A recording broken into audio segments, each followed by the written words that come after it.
সাবেক প্রধানমন্ত্রী বেগম খালেদা জিয়া উন্নত চিকিৎসার জন্য অচিরেই লন্ডন যাচ্ছেন।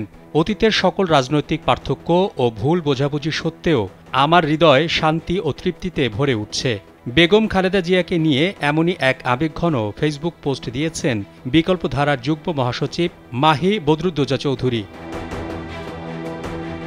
তিনি লেখেন, কিছু সময়ের মধ্যেই একটি মায়ের সঙ্গে তার সন্তানের পুনর্মিলন, একজন দয়ালু দাদির সঙ্গে তার আদরের নাতনি ও পুত্রবধূর পুনর্মিলন ঘটতে যাচ্ছে।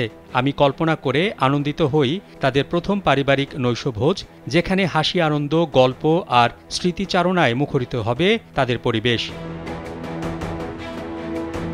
ফেসবুক পোস্টে মাহি উল্লেখ করেন, গত বছরের ৫ অক্টোবর আমার বাবা আমাদের ছেড়ে চলে গেছেন। তার কষ্ট আর অসুস্থতার মুহূর্তগুলোতে আমরা দেখেছি আমার আর বোনদের উপস্থিতি তার মুখে হাসি এনে দিয়েছে।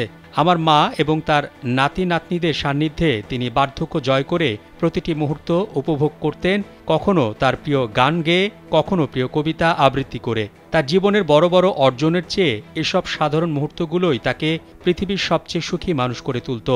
এমতাবস্থায় বেগম খালেদা জিয়াকে দীর্ঘদিন তার পরিবারের কাছ থেকে বিচ্ছিন্ন রাখার বিষয়টি হৃদয় বিদারক। পূর্ববর্তী স্বৈরাচারী শাসনের প্রতিহিংসার কারণে তার এই বিচ্ছিন্নতা দুঃখজনক। রাজনীতি হয়তো আমাদের দূরে সরিয়ে রাখতে পারে, কিন্তু আমি আল্লাহ সুবহানাহু ওয়া তাআলার কাছে প্রার্থনা করি তিনি যেন আমাদের সাবেক প্রধানমন্ত্রীকে সম্পূর্ণ আরোগ্য দান করেন এবং তাকে তার প্রিয়জনদের সঙ্গে হাসি আনন্দে ভরা প্রতিটি মুহূর্ত উপভোগ করার সুযোগ দেন। পোস্টের শেষে লেখেন, রাব্বির হামহুমা কামা রাব্বায়ানি সগীরা।